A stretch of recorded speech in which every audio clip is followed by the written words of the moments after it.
The Tale of the Stone City, the City of Gahl. Long time ago, in a different universe. A universe a little more magical than ours. One where dreams kind of merged with reality, making a different existence, one we wouldn't really understand. In this world, a lot of stuff that also affects our Earth completely left their people against each other. People were hungry for power, for money, for many things that they honestly didn't need to survive. But they told themselves they did. They kept telling themselves that they did. In truth, they were just afraid of the power that they couldn't have for themselves, so they tried to find power from other sources.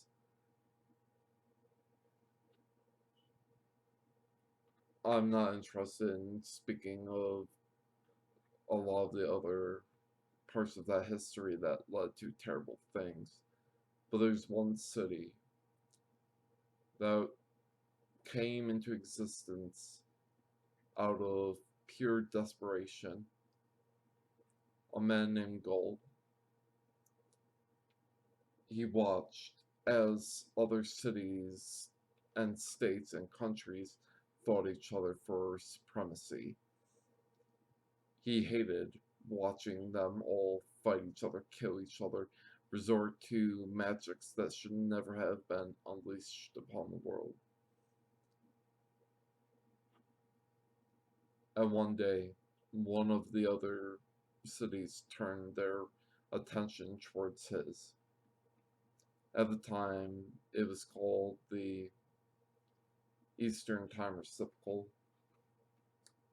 These large cities made with that huge tower. These cities were designed for one thing, to allow people to study magic, to learn what it truly was, and not to fear it. They were trying to prevent the worst case scenarios. Did it work? In the end, not really. For as you can see, the wars that they waged upon each other.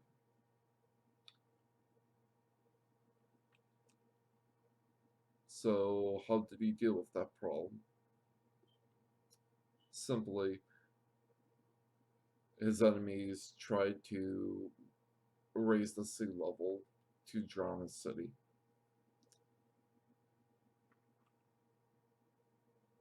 They should have decided a better route because he could easily counteract that just with the sacrifice of his life. Did he do it? Yes. Sadly, he felt that if his people were going to die, he should try to put his life on the line as well to see if there's anything he could do.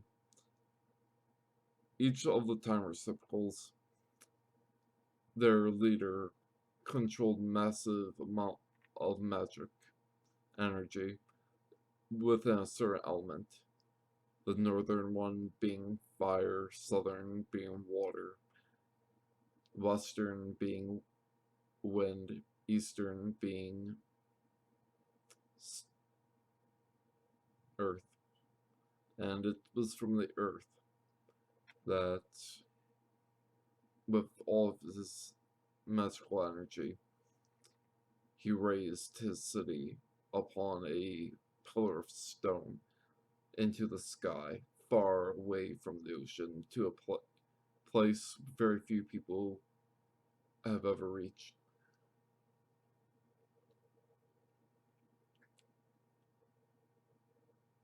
He knew that they'd keep attacking. his people, though, even that high up in the air, and he knew that life would never be easy to get supplies up there.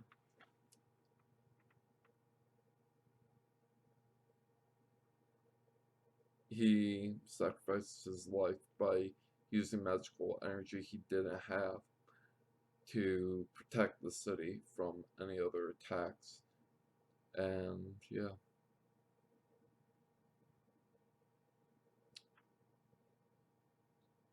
magic in this world functions a lot differently than a lot of other universes.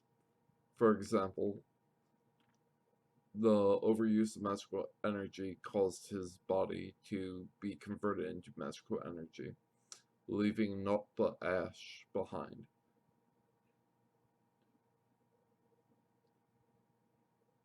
The people of the city collected the ashes and kept them as a memento of his great deed.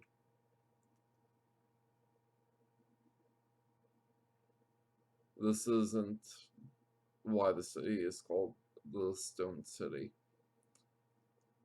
although it creates such the irony of what becomes of the people that live here. Centuries later, centuries upon centuries to be exact, saw a lot of changes in the world.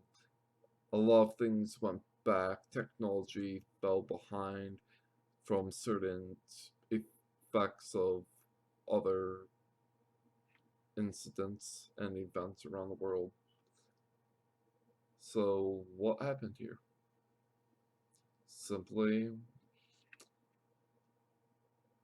magical energy started to be used for even worse things. War is bad in itself, but when individuals have enough power that they could bring the world to its knees, that becomes a problem. A very large problem that agencies were created to try to deal with it, one of which was called the Royal Protectorate. They tried their best to eh, to disrupt any activities that could become too much. Sometimes the Royal Protectorate went to extreme means. For example, in a province known as Dragacia, they killed every adult that could use magic. Although they gave it a new name, Mist Alchemy.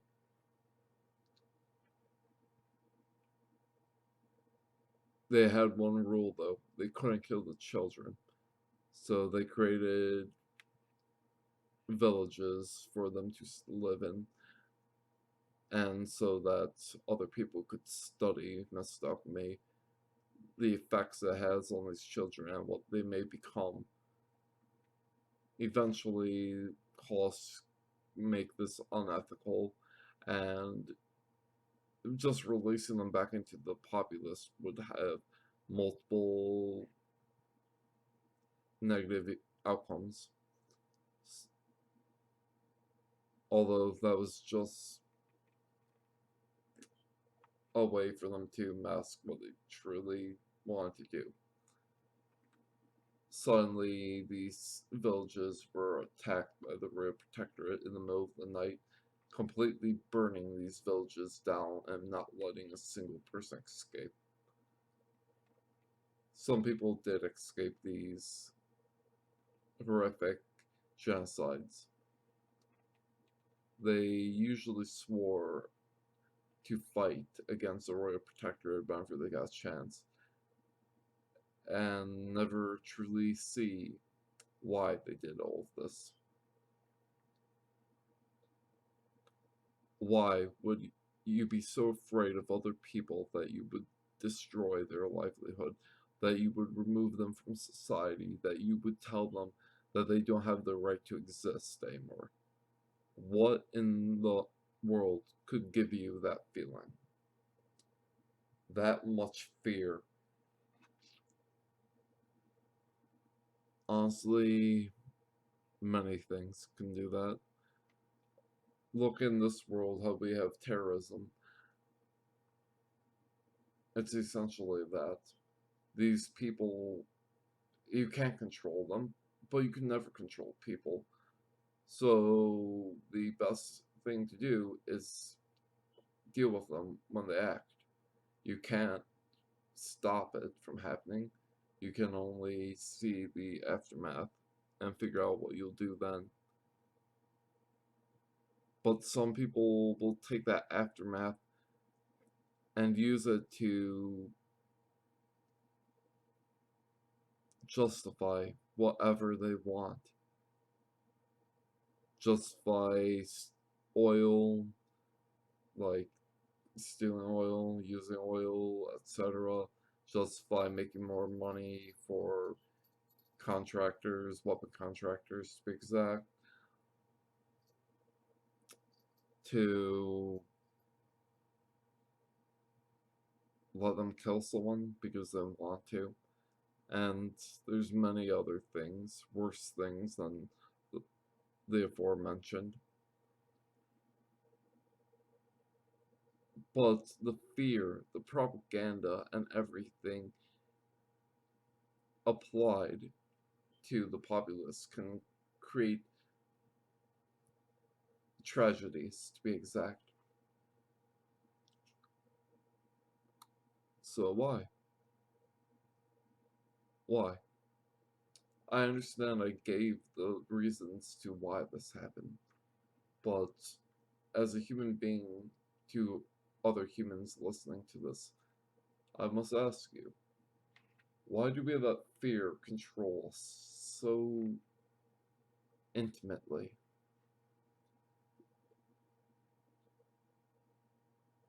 Are our lives truly that important that we would put them over someone else's life?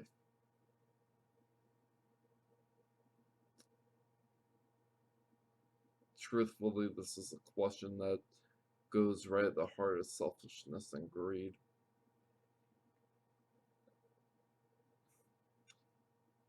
I believe everyone should look at that at some point in their life and try to figure out how they truly feel about that, because that defines who you are as a human being.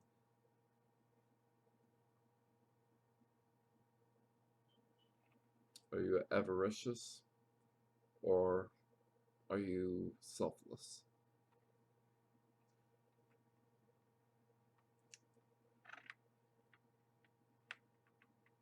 Eventually, another country full of elf folk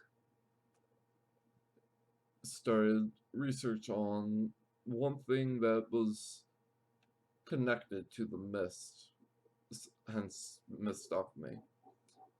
This one thing connected to the mist was a giant tree. They called it the Grand Time Blossom Tree. To them, it was a deity, a god, but in truth, it was a world tree. A world tree created from events in the past. They had no way to understand what it truly was or what it could do, but it didn't stop them from using it.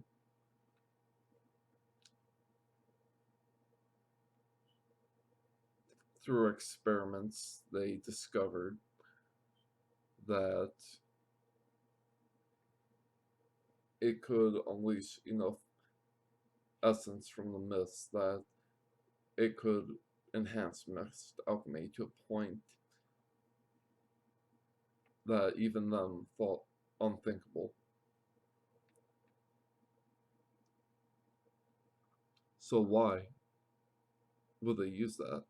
Like at that point, they had everything they could with mist alchemy.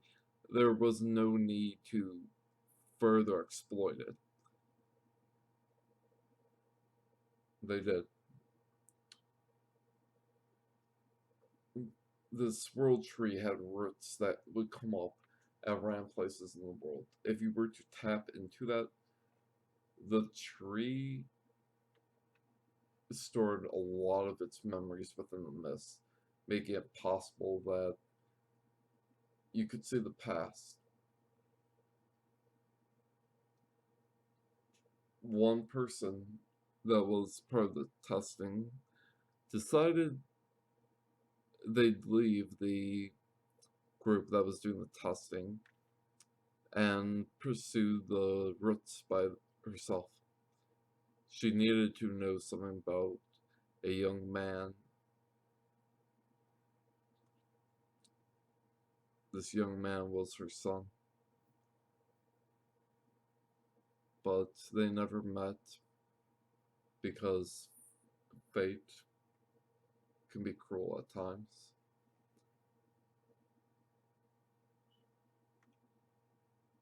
That story is for another time because so much sorrow can't be displayed really well in the next 4 minutes. But what can be explained is when she did that, the tree showed its darker side. Suddenly, ash rose up into the air, swirling around this woman, choking her slowly in its cloud. A voice calls out to her, saying that although her. Okay, so the voice goes like this: who uses this tree to peer into the past, to find answers to a riddle now unfolding? You can't find the truth to this riddle yet, and it can't be shown, for there are many routes that have to be taken first. And for the one orchestrating all this, I won't let you interfere anymore, nor will I let anyone else interfere with his plans. She dies there, and from the ash, obsidian walls rise, creating something that will be known as the Obsidian Tower. And as soon as it finished materializing, a blast of ash goes completely around the world. Why would there be this blast of ash? No one really knows, but it affected the whole entire world, eventually coming back onto the city of Gahl. A few people survived it colliding at the city of Gahl, but the ones that didn't survive, they were turned to stone. Lifeless stone with eyes that swirled like portals. And a man who was part of the Royal Protectorate walks among all these stone bodies, eventually coming across his fiancée. Just, she was there, perfectly made of stone, and as he touched her eyes, he was transported into the darkest part of her heart, a part of her heart that would blame him, for he is still alive. And we all have these dark parts in our hearts that we may not feel that way, but this dark part in the heart can consume us. It can justify so many terrible things. The only option we have is to live above it, for if we live with them, we'll never become better. And isn't that the point of life? To be better than you were yesterday. Don't get caught in being happy, because happiness doesn't bring you the change you want in your life.